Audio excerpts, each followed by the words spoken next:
let you know when it comes up. So here we go, we are live, and then shortly what will happen is we'll start to see a few people in, and then we can have a little sort of talk about our subject for today.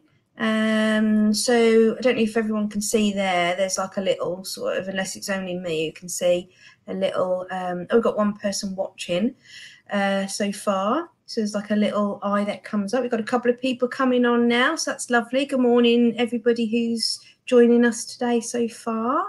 Good morning, hi. That will be our lovely Hannah there. A couple of people, as I say, joining in. Today, oh, good morning, Lauren. Hi, thank you for coming today. And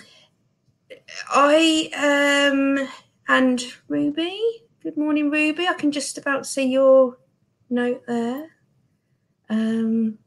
Lovely. Yeah, that's great. So we've got a few people in. So I think we might get started and have a talk about this flu season today then.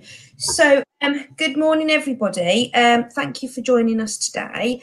What I wanted to do was introduce you to a couple of guests that we have, and we've been very fortunate to be able to get Dr. Orla to come on today, who is from Public Health Somerset. We are so excited to have Orla with us today, and Orla is going to talk to us a bit about the flu from the public health side of things. And I believe she may, if there's time, talk about a little bit about COVID as well, because it tends to be a little bit of confusion sometimes with people, because it's quite overwhelming what's going on at the moment with this, and some people are sort of getting things a little bit confused as to the inoculations and things like that. So Orla is on the phone with us today. This is why you wouldn't be able to see her on the camera. And then we've got Debbie over here, our other village agent. So morning. Hi. Morning. So thank you so much everybody for being here.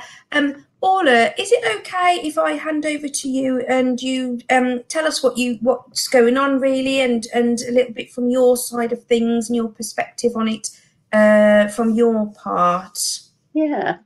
So we're just starting our campaign for flu vaccination 2020 to 2021 winter period, and we're just trying to encourage as many people as possible to get a flu vaccination.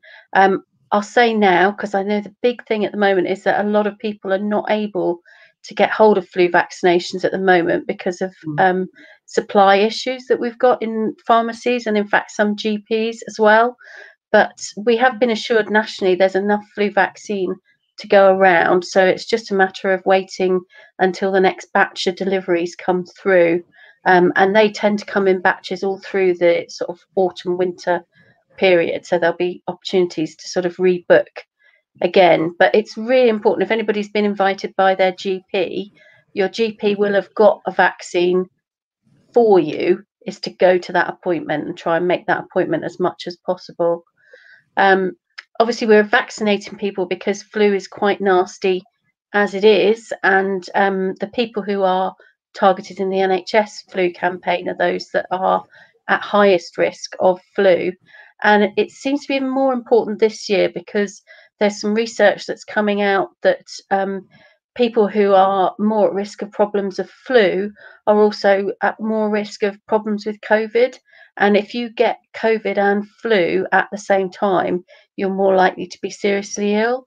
And if we've got fewer people who are being ill, that's obviously great for them, but it's also really good for our NHS and social care systems that are going to be pretty pushed to deal with COVID as it is this year. So we really want to say people who are vulnerable to get vaccinated, and it's really useful people who are working or carers who are sort of caring for people who are particularly vulnerable. If they can get vaccinated as well, then that just reduces the number of people who can spread flu around. I think with COVID this year, we're even more aware of the fact that you can be infectious with a disease without actually having any symptoms yourself. So lots of people might say, oh, I'm not going to get a flu vaccination because I don't get flu, I've never had flu. But actually you might have had flu, your immune system's pretty healthy, you've got rid of it without noticing, but you might still have been able to pass that on to other people who are vulnerable. So that's some of the main reasons we want to vaccinate people this year. And there's the usual groups that are included within the flu vaccination campaign. And this year they've also included anybody who lives with somebody who's on the NHS shielded patient list. And later in the season, they'll also be extending the flu campaign to people who are 50 to 64. So usually we say people who are aged 65 and over are normally included, but we're going to extend that age group as well, subject to availability later on. And that's probably going to be sort of like November, December time, that they'll be able to assess the vaccination levels that they've got. So yeah, we're happy to sort of answer any questions, and don't throw anything too nasty at me though, but I'll try and answer any questions that people have got on flu and the flu vaccination particularly. No, that's great. Yeah, thank you so much. Debbie, are you... Yeah, I was just going to ask Orla, you know, some people I've been asking, if I have the flu vaccine, will it stop me getting coronavirus? Can you yes, I can that? probably give you a pretty definitive that it won't protect you from getting coronavirus. What it will do is stop you hopefully getting flu at the same time as you might get coronavirus. So that would be a benefit there. But no, they're very different viruses. So there's not going to be protection from one to the other. Okay. And are there any long-term sort of health conditions that you can, you know, people with long-term health conditions are the ones that are being advised, aren't they, to have it? I myself, I've been having the flu vaccine for quite a few years because I'm asthmatic. So I've always been invited to have it, and I go and have it quite regularly. But when I speak to some people, they say, oh, no, I don't have it because I get side effects, or it makes me feel really ill after I've had it. Is that true? Is there any truth in that? There is a bit of truth in it. So yeah, people with any chronic respiratory diseases are on the list of people we want to get. So that includes asthma, it includes COPD, emphysema and bronchitis, for instance. Some of the other chronic disease groups are things like heart disease, some kidney diseases, some liver diseases, some conditions like Parkinson's, diabetes is another one, and who've got spleen problems, or people with celiac disease or a weakened immune system, and also people who are seriously overweight. So anyone who's got a BMI of 40 or above. So all of those groups we're trying to get with the flu vaccination because they'll be more vulnerable. Sure. And you were asking about side effects. So there are side effects. I mean, side effects are almost inevitable because the vaccination is trying to give your body a kind of early taster of a challenge to it, a viral challenge. So what's happening is sometimes people feel unwell in the same way as they would feel unwell for lots of diseases. It doesn't mean that you're getting flu, because you absolutely can't get flu from the vaccination because the virus is so weakened within it. Or it's just parts of the virus. So it's just not possible to give people flu from it. But what it does do is it stimulates your body to say, oh, something is making me feel ill. And you can sometimes feel under the weather for a few days. And it's people vary really as to how many people get those kinds of I'm feeling slightly under the weather sort of side effects, really. But they are fairly unusual. I think sometimes we feel unwell and we just power through if we're just not really focusing on it. But if we've actually just had a flu vaccination, I think some people will think, oh, it's because I've had my flu vaccination that I'm feeling a bit under the weather. But actually, most times people are absolutely fine. it lasts maybe a couple of days, and it's not a degree of illness that is actually going to stop you from going about your daily activities. And yeah, it's kind of almost inevitable that some people will feel a little bit unwell from a flu vaccination. Yeah. Oh, okay. And what about if you're pregnant? Is it safe to have the vaccine if you're pregnant? Absolutely, yes. In fact, we encourage people who are pregnant to get the flu vaccination. Pregnancy does some really interesting things to your immune system, because your body is having to basically grow another person and not get rid of them until they're ready to be born. So that impact on your immune system also makes you more vulnerable for flu. So that's why we encourage pregnant women at any stage of their pregnancy to get the vaccination. It's perfectly safe for them. And the added bonus is that it's going to protect their babies as well for the first few months of their life, because they will carry those antibodies over. So yes, absolutely recommended for people who are pregnant. Brilliant, brilliant. So if you're not in a sort of vulnerable risk category, you haven't been invited to have the vaccine by a GP, where do you go to get it? And is there a cost to have the vaccination? Yes. So if you are not within one of the targeted NHS groups, then you can still go to a pharmacy and you can pay for your vaccination. And I've seen prices this year that vary between about £8 up to about £15 from some of the main pharmacies. You can also go to the supermarkets. They've often got pharmacies within them.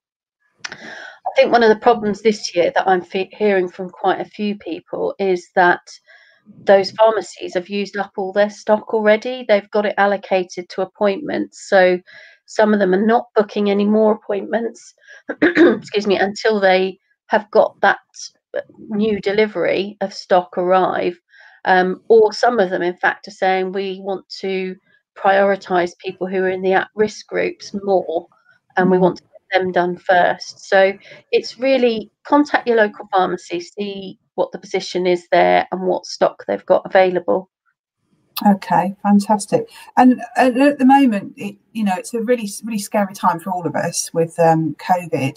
So if we're feeling unwell, how do we know? How do we know that this is just flu? Or I say just flu. Flus can be awful, make you feel really poorly. But how do we know that this is flu? Do we know that it's flu? What's the differences between flu and the COVID symptoms? Yes, good question. So we're learning a lot about COVID symptoms now, and there do seem to be some absolute classic ones that are going with COVID. So a lot of people I've spoken to have lost their sense of smell and taste, which is really unusual. It's not something that we tend to see with flu. So that's a particularly unusual one. Some people will get a bit of a cough with flu, but often people just get that real achy muscle aches and things like that. COVID has a cough. Both of them you can get high temperatures with. I think if you tend to get more of a sort of, dare I say it, a snuffly, snotty nose and a cough that's really bringing up loads of stuff, that's probably most likely to be a cold. So yeah, between colds and flu and COVID, it can be quite confusing, the different symptoms you can get. I think what we're saying is if people get a temperature, they have that continuous cough, especially a dry, tickly cough, and if they lose their sense of smell and taste, that they particularly think that could be COVID, and go off, get yourself tested, and really important, stay home and self-isolate until you get the results of your COVID test, because we're getting a lot of people who are getting their COVID tests. Sometimes they're then feeling a little bit better and they're going out and about doing their daily activities, or they're sending kids to school, and then they find they get a positive result. And that means that they've been infectious when they've been out and about talking and engaging with all those people. So that's a really important message. It's great to get across to people. Good. And how do you avoid spreading the flu if you have symptoms? And we've got a brilliant question from Ruby. She's asking, can you still be a carrier and pass the flu on to other people even after you've been vaccinated? Yeah, so addressing Ruby's question, no, you shouldn't be able to be a carrier and pass it on after you've been vaccinated. There's one slight caveat to the question, is that there's lots of different strains of flu, and we vaccinate for some of the main ones that we expect each year in the vaccine, but we don't vaccinate against every single type of flu. So there's a slight chance that if you caught a very unusual kind of flu, even though you'd been vaccinated, that you could still pass it on. Or indeed, if you're one of the people for whom the vaccine doesn't quite take, then you could potentially pass it on. But if you have a vaccine, you're young and healthy, and you do a good immune response, then that should stop you from passing it on. And that brings me on to the answer to your other question, which is that it's really important that we keep in place these hygiene measures. So we used to have in previous years the whole catch it, bin it, kill it. Yes. And that's a really good one to still remember. So if you're sneezing or you're coughing away, cough into a tissue and throw it away. Make sure you're washing your hands. Stick to the guidance that we're being given around COVID of wearing masks when you are required to, and also keeping that social distancing. In Australia and New Zealand, because obviously their winter time is in our summer, they've already gone through a flu year, their flu season over the summer, and they actually found a lot less flu circulating because of the hygiene precautions that were being put in place for COVID. So we know that's going to make a really good difference to reducing our flu cases and also our COVID cases. Yeah, sure. Because I think everybody, we're so aware, aren't we now? It's been drummed into us that, we need to be washing our hands continuously, keeping our distance from each other. I mean, I've heard people say that they don't bother having the vaccine because to them they feel it's not effective. It doesn't work is the answer. Would you say that it is effective? And if it is, how effective is it? Does it really keep you from catching the flu? Yeah, so I liken a flu vaccination to a bulletproof vest. Okay, so a bulletproof vest is a really good thing to wear. If you were going out in a hail of bullets and somebody said, would you like a bulletproof vest or would you like to just go in your normal t-shirt? You'd probably say, I'll take the bulletproof vest. That doesn't mean that you are not going to have any problems with the bullets. So you could get bullets to bits that aren't covered by your bulletproof vest, for instance, or you could have some other kind of damage that occurs to you. So it's a good protection. It's the best protection we're going to get. What we do know is that a lot of it is in the skill of which flu strains they put into the vaccination and whether that matches the flu strains that are then circulating each winter.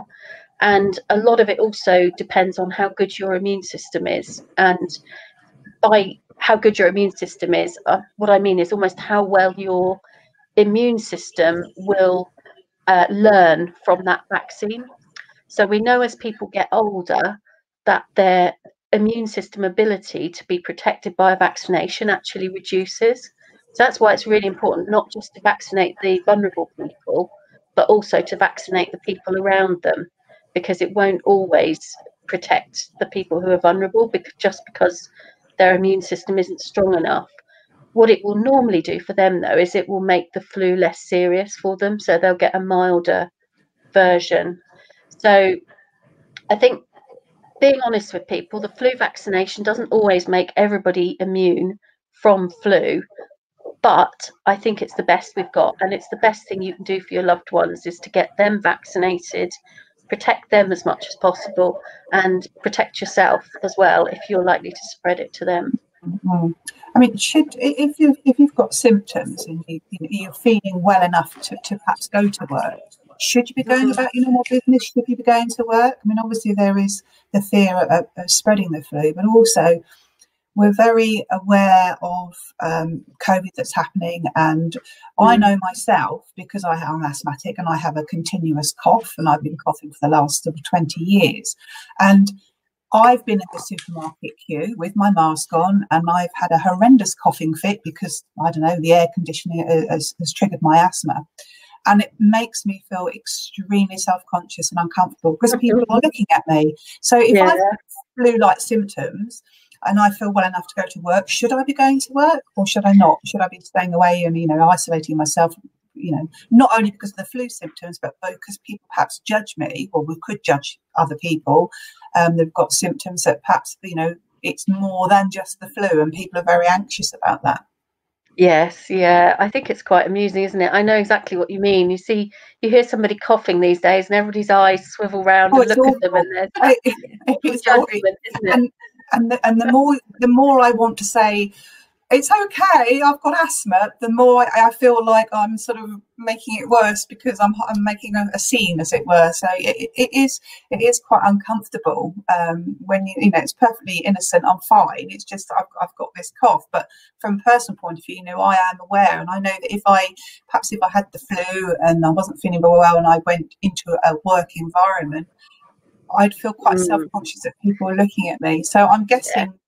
I'd say stay at home. Yeah, if you're feeling unwell, to be honest, even if you had a cold, I don't want to catch your cold if I was working with you. So yes, stay at home if you're feeling unwell. I think we need to stop feeling that we should drag ourselves into work, because all your colleagues will be looking at you coughing and spluttering in the corner and just thinking, oh, I just do not want to catch that. So a lot of us are able to work from home at the moment, and I think that's making things easier.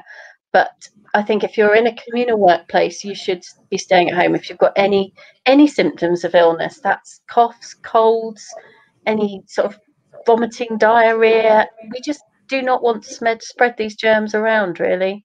No, and I guess recapping, it goes back to infection control and avoiding absolutely, which isn't just at the forefront of everyone's mind because of COVID. We should be doing that anyway, shouldn't we? We should be washing our hands continuously and making sure that our workstations, if we're in a work area environment, are all clean.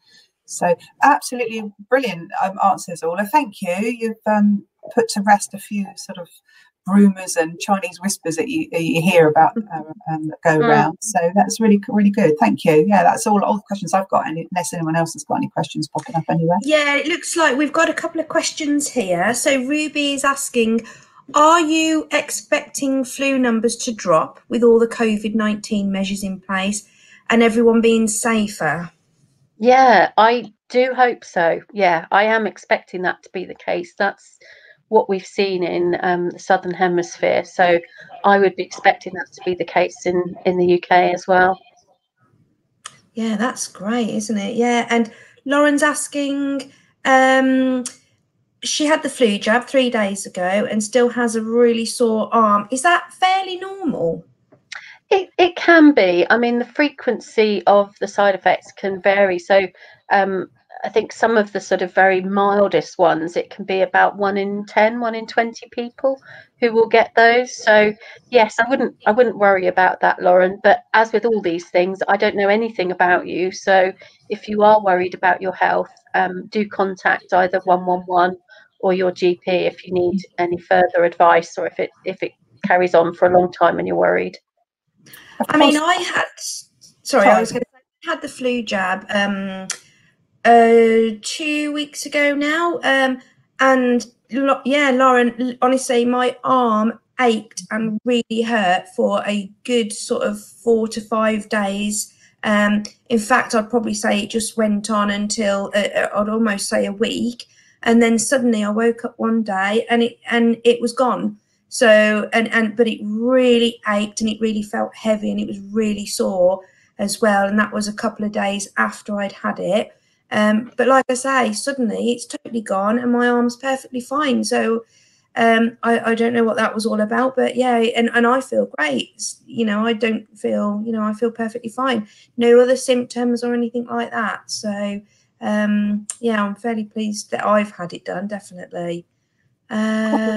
Your local pharmacist is also brilliant, aren't they? If you don't feel that you need to go to see the GP, your pharmacist is very, very good at if you've got very good point. symptoms. Yeah. Sometimes when we start feeling unwell, it's a cold. So there's a difference between a cold and flu. And if you're not sure, your pharmacists are fantastic. They can give you a lot of advice. And of course, if they feel that you need to see a GP, then they will advise you to see the GP. But yeah, pop down to the chemist and have a chat with your pharmacist there. They're fantastic.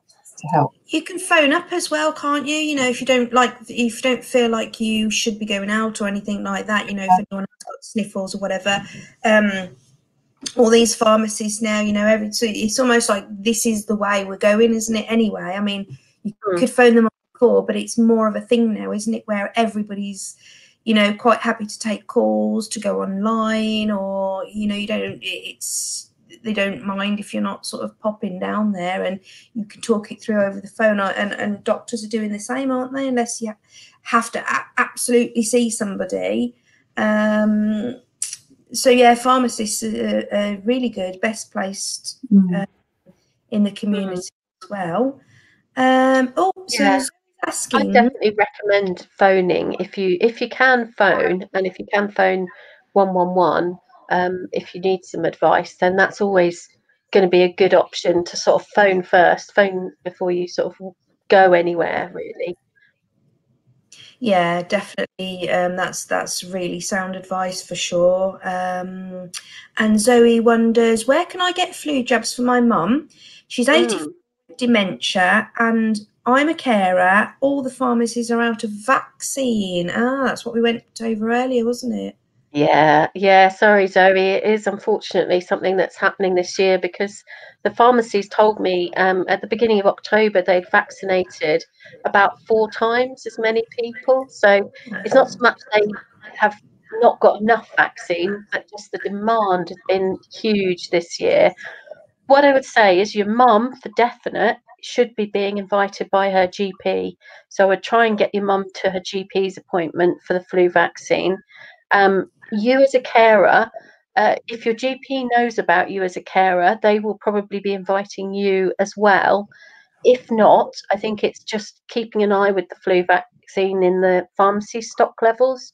And it's a bit like trying to get an online shopping delivery at the moment. You just have to be quite sort of dogged at it and keep trying lots and lots. I know Zoe's saying there that you can't get through to the GP or anything like that. I wonder if that's because obviously they're busy lines. I know sometimes you can be in huge queues, or whether that's worth Talking Cafe. So yeah, Zoe, apparently this one's saying here from our Talking Cafe, help here, Zoe, you can fill out a form on your GP website instead of calling. Is that something doable? So that's another option there. Alternatively, I know with my surgery, when you phone up, what you can do is it will give you an option whether you want to call back to save you sitting in a huge queue. And I tried that option and it did actually work for me. So when it gets to your turn, you don't actually lose your place in the queue. So that's definitely worth asking to see if you can, if there's an option. And I would have thought if your mum and yourself are on their list, whether I would have thought they should be calling you, really, from my understanding. So I would definitely get through to them, and maybe even pop down there just to see the receptionist, as long as you don't have any sort of symptoms or anything, and chat to them to see whether you and your mum are on that list of vulnerable where you should have had it. I would have thought they would have called you in by now. So definitely call through, definitely call all the different pharmacies. You don't have to stick to the same ones. There are lots of different pharmacies that do that. I know, as Orla was saying earlier, they're ranging between different prices and different pharmacies doing them. I mean, I personally went to Tesco's and got mine done. However, you can go to Asda, you can go to Lloyd's. So it just depends who's around, who's got any, if they have got any at the moment. So yeah, definitely contact the GP and the pharmacies, and hopefully someone there can help you out. Well, that's something we will be getting, is it, all? And more of there will be sort of, when they know the next lot of people to vaccinate. Yeah, so the flu vaccines are always delivered in batches throughout the season, just because they have to be stored in fridges and there's only a limited amount of fridge space. So I think the pharmacies have got another set of deliveries that are due between the 14th of October and the 27th. So I think it's just really about keeping an eye on the sort of booking system so that you can jump in there when their next set of stock comes in. But they will absolutely be getting more stock in. And same thing goes for the GPs as well. We've just been so overwhelmed, really. The orders for the flu, so you go in sort of January, February time. So that was obviously before our world absolutely changed and COVID appeared. So they've sort of ordered their normal amounts, and the deliveries are sort of based on those with a bit of a top up. But the government have got extra national stock, so we will be getting lots more vaccine. It's just that the demand has been very high, which is brilliant, and we have run out temporarily in some places. I think that sounds great, Zoe. Then in that case, it sounds very positive that your mum and yourself will get one. What I did is when I went online and booked mine, so even if it was, I think I booked it a couple of weeks in advance, and you got different slots on there that you could just put your name next to, so that might be worth having a go at that as well. That's another option. Yeah, and the other thing to think is that normally our peak time for getting flu is around Christmas time. So it's sort of very end of December, early January, sometimes into February if it's a late year, sometimes a little bit earlier in sort of December if it's an early year. So really there's a good bit of time yet still for people to get vaccinated and to probably be completely protected from our flu season this year. Joanne has said that she's been cancelled twice now by her GP for the flu jab. So I'm presuming it may be because they haven't got the vaccine in place, that they've run out. So now, Joanne, might be a good time to be contacting them again if Orla's saying that they're having a new stock of vaccines coming in. So bearing in mind the position that we're in at the moment, will next year's stock allowance be increased, for the demand for next year, so we don't have the same problem as we're having this year? Yeah, I mean, firstly, what I would say, Joanne, is I would probably just wait for your GP to recontact you, because they'll just get overwhelmed if everybody's phoning them up asking for the vaccine. If it's like they've got any more stock in there, they will absolutely be getting in contact with you as soon as they can rearrange their clinics. But it's tricky to know. It's a really interesting question, Debbie, because obviously this year a lot of people are frightened and a lot more people are interested in our flu vaccination program than usual. I mean, usually we struggle, even in the sort of older age groups of the sort of 65 pluses, we struggle to get 3/4 of people vaccinated. This year I just don't know quite. I know it's going to be really high, but I don't know how high it is, and I'm glad I'm not having to make those decisions on how much vaccine to grow ready for next year's flu campaign. I think they probably will be growing more because it seems kind of common sense that more people are interested in the vaccination. The question is just how much to grow, really, isn't it? Yeah. I had something I jotted down here, actually, Orla, just a brief question. When you were saying earlier about immune systems and things, and people sort of losing them when they get a bit older, or for various illnesses, do you think if you were to eat well and really look after your body, would that really boost your immune system, do you think, even if you were say older and more vulnerable if you lose it, or if you sort of weren't well with something in general? Do you think that would help if you sort of ate, really healthily? Yeah, I mean, it always goes back to that old sort of, not exactly an old wives' tale, but that thing of don't get wet feet. And my dad used to always hate when I go out with wet hair. So getting your feet wet, going out with wet hair will not cause you to catch flu. But what it can do is it can make your immune system slightly weaker, so that you're more vulnerable to any circulating infections. And that can be the same for anything that causes you stress, or indeed, and that can be mental stress or the physical stress. So one of the things as people get older is to make sure that you keep yourself nice and warm, because if you're feeling cold and miserable, it does impact on your immune system and makes you more vulnerable to picking up various sort of coughs, colds and diseases. So I would say great ideas, Hazel, to sort of look after yourself, eat healthily, make sure your house is nice and warm, make sure you've try and sort of keep yourself happy. There's lots of supportive information on our Healthy Somerset website and in other places on making sure that we're mentally supported at the moment, because it's a really tough time for a lot of people with the restrictions on social contact, and some people are having to limit their contact with their friends and family and loved ones at the moment if they're in sort of more lockdown areas. So always important to look after our mental health. Yeah. And just briefly before we go, we've talked a lot about elderly and vulnerable. What about children? When you've got some little ones, children get the flu. Are the symptoms the same? How do you deal with that? Yeah, so we know that children often act as super spreaders for flu. So they should be getting vaccinated. So this year we're doing all the children in primary school, and we're also doing year 7s in secondary school. So it's really important to try and get your children vaccinated. I know there's some of the consent forms are still around. If you haven't given consent for your child to be vaccinated, please get that form back so they can get vaccinated by our SAFE team who are doing the rounds in the school.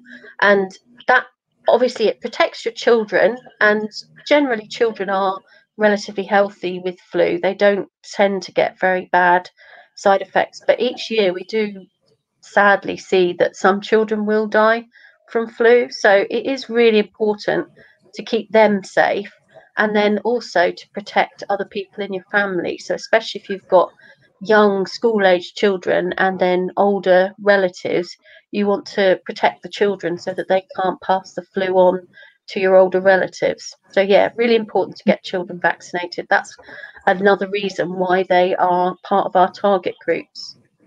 Brilliant. Thank you. Thanks for that. That's great. Really great questions there, Debbie, actually. Lauren's just popped on there. You've probably seen that, Zoe, and everyone, Superdrug and Bridgewater have some vaccinations in stock. So that's really positive. So it might be worth giving them a call or popping on their website, maybe booking something up. Fantastic. Thank you so much, everybody that's joined us today. And I really sort of like to say special thanks to Dr. Orla Dunn as well for coming along. I know we've asked you lots of questions, and I really hope that sort of helped everybody in the community that watched today and may watch in future as well, with lots of information there and nice and clear as well. And thank you, Debbie, as well for coming on. You've had some really good questions today, actually. Thank you. Between Orla and yourself, and have really cleared a lot of things up for people. So thank you so much for your time today. And it was really good of you to come on, Orla, and we really do appreciate your time today. So thank you so much, everybody. And we'll say goodbye. So take care, everybody. Look after yourselves. Sounds like it's definitely a good idea to get the flu jab. And we will see you on our next Talking Cafe. Thank you, everybody. Bye-bye for now. Bye-bye. Bye, Orla. Bye.